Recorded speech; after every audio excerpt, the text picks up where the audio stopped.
Hello everyone, I would like to welcome you to the Galtung-Institut. I'm Hanno Heynitz, a research assistant, and I would like to talk to you about positive peace, specifically understanding positive peace. I'm very glad that I have this opportunity to talk about positive peace because it could be very useful to peace practitioners and peace professionals in the work of diplomacy or peacekeeping. So, what I will talk about would be first, what is peace? Then, how do we define peace? How do we get there? Then, specifically, of course, positive peace. Then, a short example about the EU, and at last, the application of the positive peace concept on the positive peace index published by the Institute for Economics and Peace. So, what is peace? Peace is, first of all, always relational. It is not an attribute of an actor or an institution or a country, but it is always a relation between actors, being, again, individuals, institutions, or countries, or states. Next, there's the peace formula. The peace formula is one way of defining peace.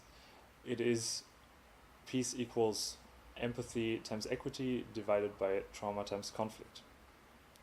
Equity times empathy would be to pursue positive peace as denominator, and the denominator, trauma times conflict, would be to, if we decrease trauma times conflict, then we pursue negative peace. So peace equals negative peace plus positive peace. Negative peace and positive peace do not presuppose each other. This is not a linear concept, but rather a concept which is built on synchronicity, and we always have to make room for ambiguity to be possible. So there could be a low level of negative peace and still a high level of positive peace. If we want a short example of that, would be Russia and Europe in the history. The aristocracy in Europe and Russia always had strong bonds and were part of the same families, partially, but there were still strong hostilities between the actors. So very dense interaction between the actors, but still hostilities, so still violence. So low levels of negative peace, but still high levels of positive peace. So what is negative peace and what is positive peace? Negative peace is defined as the absence of direct structural and cultural violence. The violences and direct violence is harming or hurting a person at his or her body or mind. Structural violence is exploitation, or so economic exploitation or political repression, and so on. So there are 12 concepts or 12 indicators of structural violence. And then cultural violence would be the underlying values that legitimize structural and direct violence. So, for example, we have a relation between a man and a woman, and the relation is built on patriarchy. The values that are built in this patriarchy are part of cultural violence. Structural violence could be that the man would not let his wife go to work, and direct violence, of course, would be if the man would hit or hurt her. Just an example. So if we want to negate these violences, then we will achieve negative peace. If we want to achieve positive peace, we need direct peace, structural peace, and cultural peace. Direct peace as in induced per empathy, between the actors, then structural peace, as in equity in the cooperation between actors, and cultural peace, as in the values that legitimize the peace between the actors. And if we want to achieve this positive peace, then we have two ways to do that. As I already said, empathy and equity. The two ways are called the A road or the B road. The A road would be the attitudinal road, and the B road is the behavioral road. The attitudinal road would pass from hatred towards indifference, towards harmony, sympathy. The B road passes from indifference or violence towards cooperation. These two roads are, of course, again built on synchronicity, and again do not presuppose each other, and there's no reason to only travel one road, because both roads are necessary to reach positive peace. The A road is inner, so in the actors, and the B road is between the actors. So if we travel both roads, hopefully in synchronicity, and if one lags behind, there's no need to worry, or we definitely need to travel both, and one may lag behind, but that's not, it's very important to travel both. So if we travel both, then we'll reach positive peace level 1. Positive peace level 1 is symbiosis. I will always, to the 4 levels, I will give examples on the macro level. So on the first level, symbiosis, it is a confederation, in German, Staatenbund.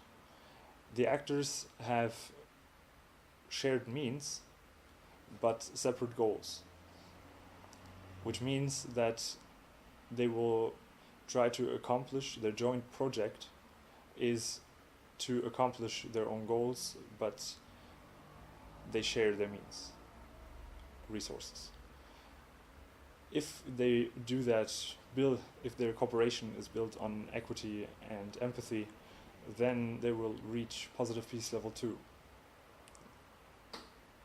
Transcendence, which means they have a foundation, and they share now not only their means, but also their goals. As an example, on the macro level, again, that would be a federation and a Bundesstaat in German. Their joint project is again to share, to accomplish their goals. However, now they share their goals, and if they do that again, if their cooperation again is built on empathy and equity, then they will reach positive peace level 3, Sui Generis. In Sui Generis, on the macro level, which means regionalization, the actors have become one, and they do not only share goals and means, but they also share values, and their joint project now is to establish positive peace level 4. Positive peace level 4 is fusion or adaptation, and it is the highest level of human, or on the macro level, state fulfillment, and on the macro level that would be one state in the world, and the only project they have is to keep positive peace level 4 and to strive for higher levels of human fulfillment. So now I have described the 4 levels of positive peace. However, there are always, of course, ways how a positive peace level could erupt, and there's no need that, again, there's no linearity in the process, so once it is on positive peace level 3, it can easily go back to 2, 1, or non-existent at all, or go to 4.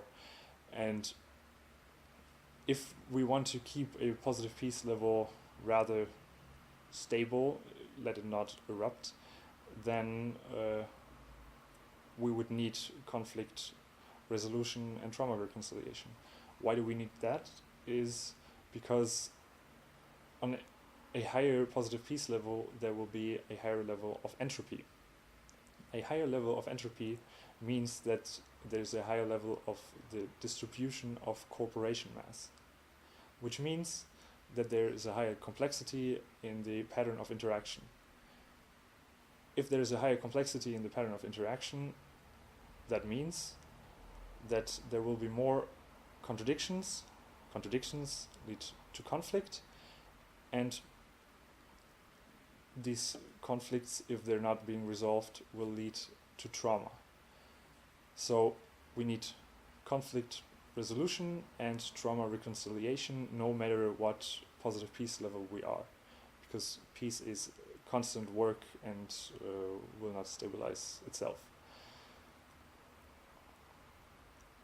Very important to notice is that it will be not sustainable if there is only conflict resolution, and if there is only trauma reconciliation, then it would be pacifying the conflict, and again it would not be sustainable. So now we come to the third point, which would be the example of the EU. The EU has, if we take the two indicators, equity and empathy, there are two main contradictions that can be observed. There is the north-south contradiction, which we were able to observe in the economic crisis, and we have a east-west contradiction, which we were able to observe in the refugee crisis. In the north-south contradiction, there was a lack of equity, as we see in the pattern of interaction. There was the economic cooperation between north and south, and in the east-west contradiction, we see that there was a lack of empathy due to the lack of willingness to accept refugees. If we look at, for example, Germany and Poland. So that was a short illustration, and now we get to the Positive Peace Index. The Positive Peace Index was published by the Institute for Economics and Peace. Yes? Can we ask some questions about the first part, or do we do that later? I would like to do the question part, the discussion part afterwards, if that's okay. Okay. So the Positive Peace Index was published by, or is published by the Institute for Economics and Peace, and it claims to measure the level of positive peace by calculating an index imposed of 24 indicators in 8 categories. These 8 categories, I will read to you, are sound business environment, high levels of human capital, low levels of corruption, free flow of information, good relations with neighbors, acceptance of the rights of others, well-functioning government, and equitable distributions of resources. Their definition of positive peace is as attitudes, institutions, and structures that create and sustain peaceful societies. And their definition of negative peace is the absence of violence or fear of violence. It claims that due to systems thinking, it can be applied to positive peace, and is closely related to non-violence and resilience, fragility, institutional capacity, political economy, and developmental factors. So, the Positive Peace Index. First, their definition. Our definition of positive peace I already presented to you, and their definition of negative peace as absence of violence or fear of violence is meant to be purely direct violence. There we can already see a clear difference to our definition, since we also include structural and cultural violence. And we will see that in their definition of positive peace, this will lead to a lack of understanding of what peace is about. Its definition of positive peace as attitudes, institutions, and structures that create and sustain peaceful societies. This definition is clearly built on the surroundings of peace. So it is clearly about correlates and not the indicators as equity and empathy. It is very important that I stress here that correlates do not necessarily lead to a more peaceful situation, and since their indicators, so-called indicators, are also mostly attributes and not relational. As an example, for attributes, if two people are very rich but live far from each other and have no interaction with each other, then there's no relation, and therefore there is no interaction which could be built on equity or empathy. So there is, if at all, negative peace, but there is no positive peace. Therefore, we need relational data. Also, they claim that it is very much related to resilience and fragility. Resilience is very much focused on stabilizing the status quo and does not leave room for social change. Therefore, it is not part of peace, but rather of how a state could be designed to be stable. And their index altogether is more or less a state building index with a strong focus on business environment, because all these institutions and these 8 categories are very much in favor where a business could flourish. However, it is not necessarily peaceful. Therefore, it is, as I already said, a state building index. And to sum up, we would need, for a positive peace index, we would need a relational data set, or a relational index. The indicators should be indicators, not correlates, and part of their data they have used should be part of positive peace and not part of negative peace, and there should be no focus on resilience or fragility or stability. So this was my presentation. Thank you very much for listening, and now we can start with the discussion.